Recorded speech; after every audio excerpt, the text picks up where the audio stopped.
मी ही निवडणूक, सांगलीची निवडणूक जी आहे ती त्या ठिकाणी मी लढावी अशा प्रकारची कालच्या आमच्या कार्यकर्त्या बैठकीमध्ये असा निर्णय त्या ठिकाणी झालेला आहे.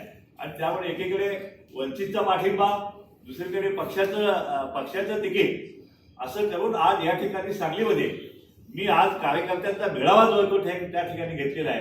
पक्षाने जरी तिकीट दिलं असेल, वंचितने पाठिंबा जरी दिला असेल, तरी सांगलीतले आपले जे कार्यकर्ते, आमचे जे ओबीसी आणि भटके मुक्त आणि सगळ्या आम्हाला जो मांडणारा जो वर्ग आहे त्यांच्याकडून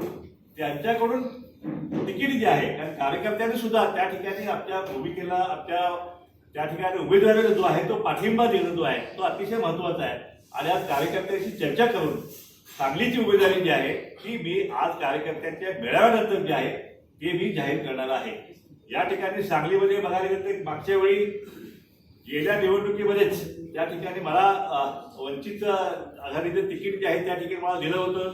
परंतु आमचा एक तरुण तडफदार असा आमचा एक नेता त्या ठिकाणी गोपीचंद पडळकर यांनी इच्छा व्यक्त केली की या ठिकाणी अण्णा मी या ठिकाणी लढतो, आपण थांबावं. त्याच्या विनंतीनुसार मी आणि जयसिंग शेळके आम्ही निर्णय केला की यावेळीचं मागच्या वेळीचं तिकीट जे आहे ते आपण गोपीचंदला आम्ही संधी दिली आणि गोपीचंदला घेऊन आम्ही या जिल्ह्यामध्ये जे आहे आम्ही सगळे दौरे, आम्ही सगळी प्रचार यंत्रणा जी आहे ती राबवली. आणि त्याचा परिणाम असा झाला की जवळपास 3-3.25 लाख मतदान जे आहे त्या ठिकाणी गोपीचंद पडळकरला मागच्या वेळी त्या ठिकाणी झालेलं आहे. आणि त्यामुळे एका लेवलपर्यंत आम्ही यापूर्वी गेलेलो आहे. आता यावेळी आणखी वातावरण जे आहे या ठिकाणी, आता सध्याचं वातावरण म्हटलं तर भाजपचं वातावरण या महाराष्ट्रामध्ये जे आहे, मराठा आरक्षणमुळे भाजप या ठिकाणी पराभवाच्या मानसिकता यापूर्वी गेलेली आहे. राष्ट्रवादी काँग्रेस जो मोठा पक्ष आहे त्याची उभी फूट पडलेली आहे. पवारसाहेब त्यांच्या पॉलिटिकल याच्या करिअरच्या लोएस्टला या ठिकाणी आलेले आहेत, त्यांच्या घरात फूट पडलेली आहे. शिवसेना एक मोठा पक्ष महाराष्ट्राच्या राजकारणातला, त्याच्यामध्ये सुद्धा उभी फूट पडलेली आहे. काँग्रेस पक्ष जो आहे, काँग्रेस पक्ष तर तिकिटासाठी धडपड, त्या एवढ्या मोठ्या पक्षाला तिकिटासाठी धडपड करावी लागत आहे. त्यामुळे या महाराष्ट्रातले प्रमुख 4 पक्ष जे आहेत ते पक्ष जे आहे पॉलिटिकली जे आहे ते त्यांच्या लोएस्ट कॅटेगरीमध्ये आलेले आहे.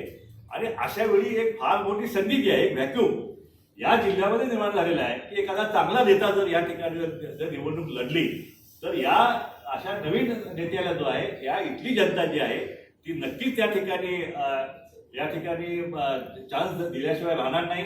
आणि जर माझ्या माध्यमातून जर या ठिकाणी खासदार मी जर निवडून आलो तर नक्कीच या जिल्ह्यामध्ये जे आहे नवीन चैतन्य जे आहे, एक विकासाचं नवीन पर्व जे आहे ते या ठिकाणी मी सुरू करू शकेन. कारण आपण बघितले गेली 15-20 वर्ष झाली या जिल्ह्यामध्ये एकही नवीन प्रोजेक्ट आलेला नाही. कुठल्या मुलांच्या हाताला रोजगार काम नाही. तेच कारखाने, तेच ऊस, तेच दुष्काळ, काय समजलं का? हा सगळा विषय जो आहे गेल्या 25-30 वर्षापासून हा विषय जो आहे या जिल्ह्याचे सगळे प्रश्न जे आहेत तसेच आहेत. या ठिकाणी 4 वेळा मुख्यमंत्री झालेला आहे. या ठिकाणी 8 वेळा, जवळपास 8 वेळा अर्थमंत्री झालेला आहे. म्हणजे या राज्याची चावी सुद्धा या जिल्ह्याकडे आली. 8 वर्ष होती खजिन्याची, पण तो खजिना मात्र या जिल्ह्यासाठी मात्र वापरला गेला नाही.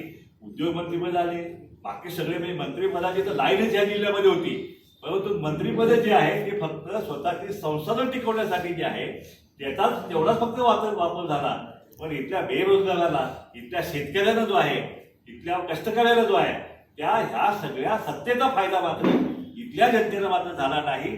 आणि तो फायदा जो आहे तो कसा द्यायचा याचं ट्रेनिंग माझं जतमध्ये झालेलं आहे. आपण सगळ्यांनी पाहिलं असेल की जतमध्ये मी आमदार झाल्यानंतर 2च वर्षामध्ये असा तहानलेला भाग जो आहे, जो 2-3 पिढ्यांना पाण्याची वाट होणार आहे, जतचा पश्चिम भाग जो पूर्णपणे भिजून त्या ठिकाणी आता कॅलिफोर्निया झालेला आहे. त्या ठिकाणी दुष्काळाच्या बागा फुललेल्या आहेत, डाळिंबाच्या बागा फुललेल्या आहेत, उसाचे मुळे फुललेले आहेत. त्या ठिकाणी आम्ही हे पाणी देताना आम्ही हे बघितलं नाही की हा धनगर आहे का, हा मराठा आहे का, हा दलित आहे, असं आम्ही कधीच बघितलेलं नाहीये. त्यामुळं ह्या ठिकाणी जर या सांगलीच्या जनतेने जर या ठिकाणी मला जर चान्स दिला तर मात्र ह्या जिल्ह्याचा कायापालट जो आहे तो नक्कीच या ठिकाणी केल्याशिवाय राहणार नाही. पाण्यापासून कुठलाही भाग वंचित राहणार नाही. आज जसं पूर्वभाग आज सुद्धा पिण्याच्या पाण्यासाठी आज टाहो करतोय. अनेक ठिकाणी सगळे प्रश्न जसे आहेत.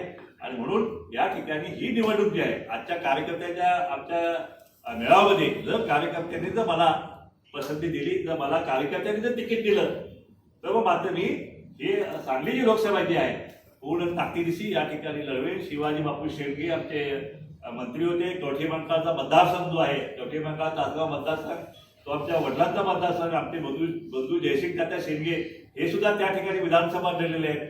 जत मतदारसंघ जो आहे त्यातला गावातला माणूस मला त्या ठिकाणी मला ओळखतोय. बाकी सांगलीमध्ये वाघोडे साहेब असतील, बाकी सगळे मंडळी असतील, या सांगलीशी आमचा आता 2 पिढ्यांचा आमचा संबंध आहे.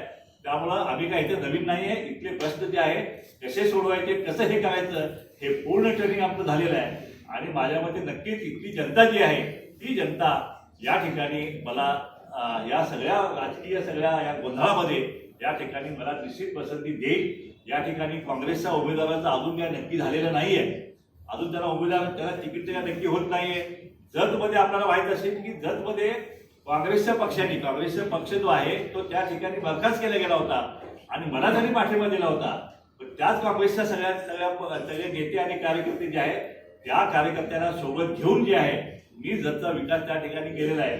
या ठिकाणी या लोकसभेमध्ये जर काँग्रेसचे जे नेते असतील, काँग्रेसचे जे कार्यकर्ते जे आहेत त्यांना जर तिकीट मिळत नसेल तर त्यांना मी आव्हान करत आहे की त्यांना विनंती करत आहे की आपण आपली जी काय कार्यकर्ते आपले जे आहेत ते आपण मला त्या ठिकाणी जाहीर पाठिंबा द्यावा, जेणेकरून या ठिकाणी काँग्रेसचे कार्यकर्ते असतील, काँग्रेसचे नेते असतील, त्यांचा मान सन्मान राखून या जिल्ह्याच्या विकासामध्ये त्यांनी माझ्यासोबत यावं अशा प्रकारचं आव्हान सुद्धा जे आहे मी काँग्रेसचे सगळे नेते आणि पुढारी जे आहेत जिल्ह्याचे त्यांना मी करत आहे. धन्यवाद. आपल्या काय विचार